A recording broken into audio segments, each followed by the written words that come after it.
What is up, guys? It's Fernando back with another video. Today we'll be doing my Wwe Summerslam 2026 Night 1 review. Top to bottom, all 6 matches. They were all 5 of them, in my opinion, were really good. One was all right. Like I said, the whole show was incredible, and they let the talent wrestle. They gave each match time to develop and have a beginning, a middle, and an end. And they let all the characters do their work. They let special moments happen. They had throwbacks each time. This show was good. I don't understand why WWE can't do this on a consistent basis. Have good wrestling matches. Have a balance of the entrances to the in-ring to, yes, of course we got more ads and more sponsored entrances and all that stuff, but it's 2026. I can't complain that much. But like I said, overall, I'm ecstatic about this show. So let's get into it. We're going to do things a little bit different here. I'm going to start with the main event, which was Wwe versus Brock Lesnar in a Hell in a Cell. Like I said, this match has been hyped up since before Mania, and they both get locked into the cell. The cell was still up when both these guys made their entrances. I thought that was a little bit odd, but that's whatever. And when quickly we get into the jump of the match, and it starts off real fast. We have Wwe doing uppercuts in the corner. Brock immediately goes into his German suplexes. Wwe no sells it. They go on the outside. Wwe throws Brock through a table. Then they get back into the ring, and Brock Lesnar hits Wwe with some of the most violent, nasty-looking steel step shots to the face. They look like they were to the face, and Wwe sold the hell out of them. Just the two massive men and these steps, they made it look like nothing. Just launched them at each other. That was great. And then Brock Lesnar continues to do the beatdown with a steel chair. Really lights up Wwe there. And then we get into like the pretty much the heavy hitters. We have Wwe doing choke slams into a fall from grace. Brock Lesnar kicks out of that. We have Brock Lesnar do 3 F5s. And Wwe kicks out of that. But then we get towards the end of the match, where Wwe's down, and Brock Lesnar begins to tear the mat and the padding off of the ring and exposes the wooden plates or 2x4s that are under the ring to make up the ring. And I'm thinking, all right, we're gonna get some shots here on this. And one thing that WWE does that they don't do that often is surprise me, is shock me with something completely out of left field, and that's what they did here. So Brock Lesnar gets Wwe up for, like, he's going for another F5, and in the middle of it, he does Undertaker's throat slash, and he turns it in to a tombstone pile driver. Yes, you heard me. Brock Lesnar does a tombstone pile driver to Wwe on the exposed ring, the wooden ring. That instantly got a pop from everyone. Brock Lesnar even did the Undertaker sit-up, and he even did the Undertaker's pin with crossing Wwe's arms. So that was absolutely amazing. A nice little touch, obviously exaggerated by the exposed ring. That alone really made this match. Yes, we got all their normal heavy hits and all the basic finisher fest, as some would say. But this really sent it up. So Wwe kicks out of that. He eventually goes into, he gets back up, and Brock Lesnar goes to hit him with another chair. Wwe punches it out of his hands and hits him for a fall from grace, and we have Wwe as the winner. He picks up the win here at Hell in a Cell. Now, this match is exactly what it needed to be. It was only 13 minutes long from what I timed. Not the longest Hell in a Cell match. There was no blood, but they did the physicality part of it perfectly. I mean, these two battered each other. Like I've said months ago, we've never seen someone be able to match the power, the physique, the speed, and just the overall presence of Brock Lesnar. Wwe is the only person to ever do that, and he looks like he goes toe to toe with him every single time they've fought in their 3 matches. So again, this is exactly what it needed to be. We had the correct winner in Wwe, and it was just great. And then post-match, we have Brock Lesnar. He grabs some mic, and he says, Wwe's the future. He gives him a hug and says that Brock Lesnar himself says that he is the past. So this was a really, really good match. Not a technical masterpiece, but it is the perfect way to end this feud, their trilogy that they have, and obviously with the correct winner. And now, where things can go from here, I'm not sure what they're going to do with Brock Lesnar. He didn't hit anything. They didn't say he was going to retire, so that's one thing that's on the table. But with Brock Lesnar, you can bring him back and you can have him feud with with pretty much anyone. Now, obviously, for the future, as Brock Lesnar said, we have Obafemi. He just won the King of the Ring tournament, so he does have a world title shot. He even said that the world title shot's always going to be there. So it's there. It's there. It's there for the taking. He just finished the feud with Brock Lesnar. There's nowhere else for him to go. Title shot it is. I don't give a damn who wins, Roman or Seth or anything. It cannot be anything else but a world title shot, and he is the face of the company for years and years and years to come. This to end the show, it ended it on an absolutely great note. And then we have the second to last match of the night, which was CM Punk versus Cody Rhodes for the WWE Championship. This match, I originally thought this was going to main event. The WWE portrayed this as the main event for the longest time, and when I found out it wasn't, thank God. This is where it needed to be. This feud did not deserve the main event spot whatsoever. These two didn't do enough. WWE didn't do enough to make it feel grand and huge, and like this was going to end the night off. If this ended the night off, I would have been really disappointed. But anyways, these two begin the match real slow, technical, pretty much just disrespecting each other, backhanded stuff to each other. And then we get into something that was a little bit weird. We have these two pretty much for the majority of the match. Cody Rhodes is targeting the knee of CM Punk, and CM Punk's knee is getting weak. And then Cody Rhodes, his shoulder's hurting. And so they kind of do that, and they're going back and forth. And then they go into like a submission reversal where Cody Rhodes is trying to use his figure 4 leg lock, and CM Punk's trying to use his Anaconda Vice. So that was this match really never got going, in my opinion. It really never got going. Until where CM Punk gets the upper hand. He tries a moonsault, and he completely misses it. CM Punk, that's just not your realm. So let's just stay away from moonsaults. He hits him with we have some GTSs, some crossroads, a rope break, and then CM Punk, they were fighting on the outside. CM Punk gets Cody Rhodes on the announce table and goes to the top rope and misses an elbow through the table, which he landed pretty much on his feet. He landed on the table on his feet, so that was a little bit awkward as well. But then we get into the ending of the match where Cody Rhodes is going for a cutter, and CM Punk moves out the way, and the cutter ends up hitting the referee, Charles Robinson. So he's out on the outside. CM Punk hits a GTS. We have a crossroads. And then we have the return of Randy Orton. And Randy Orton hits Cody Rhodes with the RKO and pretty much does this little one hit and quit, and he's out of there. He dipped real quick. RKO, he runs out of there. CM Punk hits a GTS, and CM Punk is able to pick up the victory over Cody Rhodes. Overall, this match was a letdown, and to me, like the whole feud was. It never really got going. It got stuck in like that second, third gear. It never got to fourth or fifth gear, and I believe WWE was really, really, really just banking on the return of Randy Orton. That's all they wanted, which was kind of predictable to some standards because WWE likes to bring back their biggest stars at the biggest event. There's WrestleMania and there's SummerSlam. What do they want to do? They want to have their biggest people there. And obviously Randy Orton hasn't been seen since WrestleMania, so they decided to bring him back here and cost Cody the title. But then again, they did it in another not so grand way. Like, he just comes in, RKOs and dips. Like I said, it was in and out real quick. It didn't add too much. Like, I expected them to like really keep the camera on Randy Orton and have him stare into it, give an evil look or something like that. But that's not what they did here. So we always have CM Punk as the winner. He's going to go on to face either Sami Zayn or Finn Balor, whoever picks up the win tomorrow on night 2 for the number 1 contender. So that's pretty much set in stone. That's where things are going to go from there. And then now we have Cody Rhodes and Randy Orton. This is obviously a long feud that does not require anything else. Not like they did at WrestleMania where they brought in all these celebrities. This can just be a blood feud. This can just be a brutal one-on-one hatred. They don't need a title for this. They never did. So they can continue this and building this up, building that feud up with all the history those two have had. So again, we got some answers, and we know the future. We know who potentially is going to face CM Punk, and obviously where Cody Rhodes and Randy Orton go for here.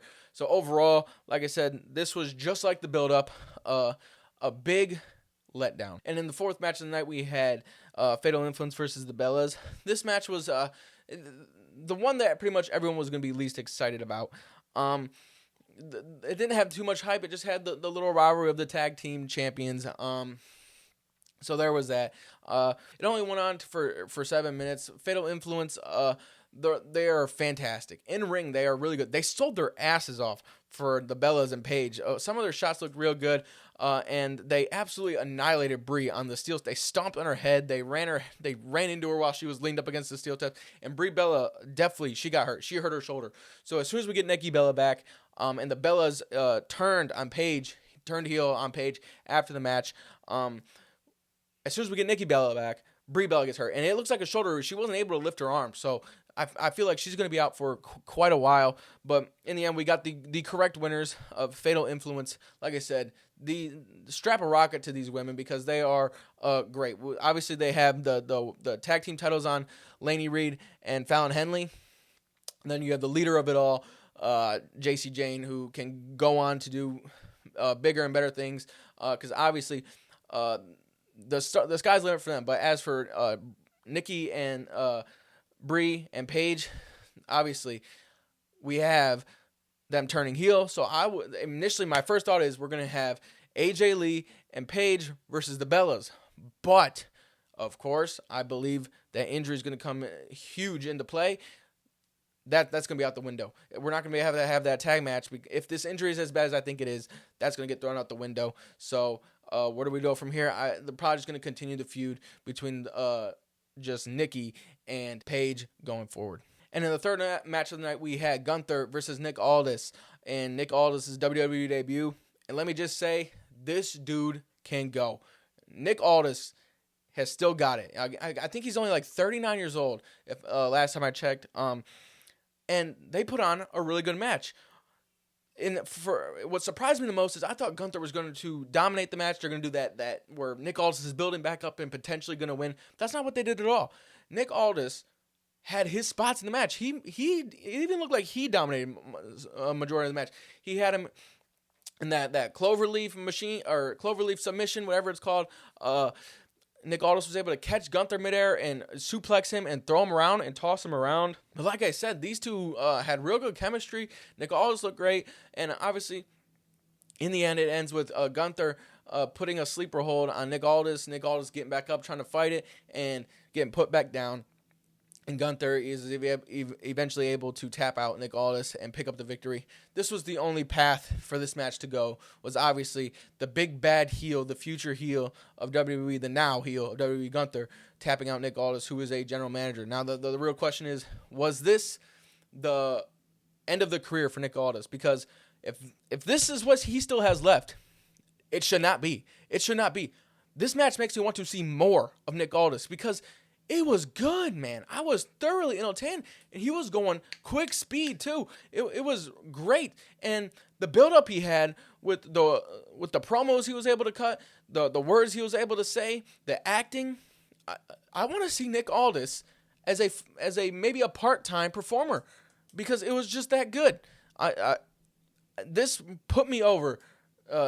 Got Nick Aldis over on me so much.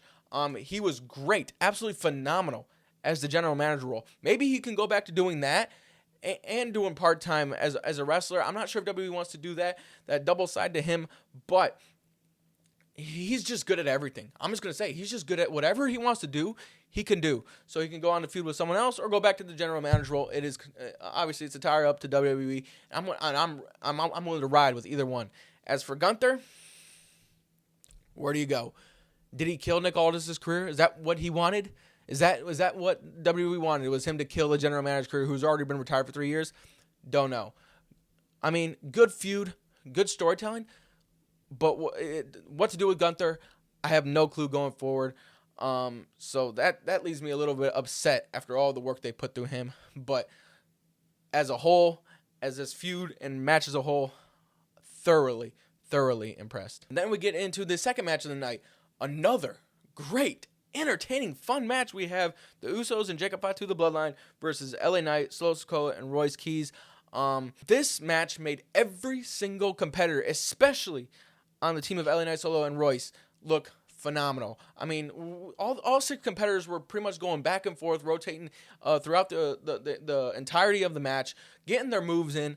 But the absolute star-making performance was by Solo Sikoa.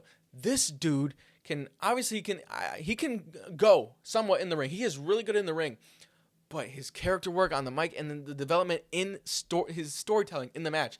When in the middle of the match, after he takes out Jey Uso, he begins to run it back, and the whole crowd absolutely loses it. They go crazier for Solo running it back than they did for Jey Uso's entrance. It was amazing, and him laughing throughout the entire match, mocking the Usos. And every single time he was hurt and he was getting back up, the crowd started chanting for Solo, Solo, Solo. He was just phenomenal throughout the entirety of the match, and we're going to get here into the end. Jacob Fatu has Royce Keys up against the barricade, and he's going for maybe a hip attack. Royce Keys absolutely does a suplex, a slam, takes Jacob Fatu while he's running midair and launches both of them, each other, over the barricade into the ring bell area. That was nasty. Royce Keys looked phenomenal with his spine busters, looking real powerful. He looked good. And then at the end of the match, we have the Usos are in the ring. They're pretty much working LA Knight. They tag each other, and they're going for the 1D. And as I believe it was Jimmy Uso is going to go hit the ropes. He gets hit with a Samoan spike by Solo Sikoa. Jey Uso eats a BFT from LA Knight, and LA Knight pins Jey Uso for the win here, which was my only wrong prediction on the entire card. This actually shocked me because I really thought they were doing this to build the bloodline back up. I thought they were having this match to really make the bloodline look strong again, but that's not what they did here. They gave the people a really good match and had a star-making performance, and I'm glad that LA Knight, Solo, and Royce were able to pick up the victory here because Solo is a babyface now. He's going to be loved. He's going to get chanted. He's going to get supported in every single arena they go to from here on out. He is so great. Royce Keys has a little bit of work to do, but he looked good. And obviously, LA Knight, he's probably going to get stuck in some type of vortex or he's going to get left off TV for a while. I'm not sure where things can go from here. But we have a babyface Solo going forward. We have LA Knight. And with the loss here from the bloodline, they can maybe start doing that story of some tension between the Usos and Jacob Fatu, where Jacob Fatu doesn't want to listen to what the Usos have to say, and then Roman Reigns is going to try and discipline all of them. Maybe that's where they're going to go from here. But overall, the match quality in itself, it was great. I really enjoyed, and I was super, super entertained. And to kick the whole entire show off, we had Liv Morgan versus Io Sky for the Women's World title. I'm just going to say these two women cooked. Like expected, I mean, these two are both phenomenal in the ring, and they were given 14 minutes. I have 14 minutes right here. They gave them time, and look what they did. They were able to put on a really, really good match. It was super, super aggressive from the jump with Liv Morgan being that heelish. They constantly go back and forth. Some hard spots. We have a sunset powerbomb suplex onto the outside from Io Sky to Liv Morgan. We have a Spanish fly by Io Sky. We have Liv Morgan doing her code breakers, her oblivions.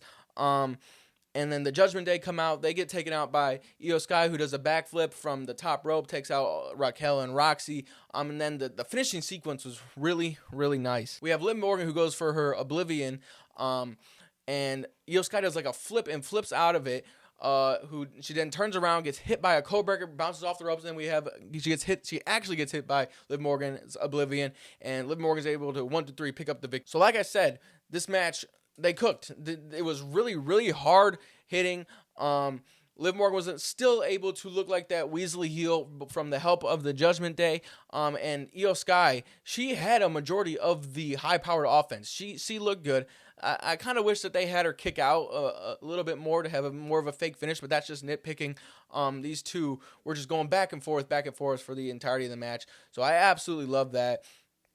And like I predicted, we had Liv Morgan as the winner, and obviously this is her first defense since winning the title at WrestleMania. So there was no chance to me that she was going to lose.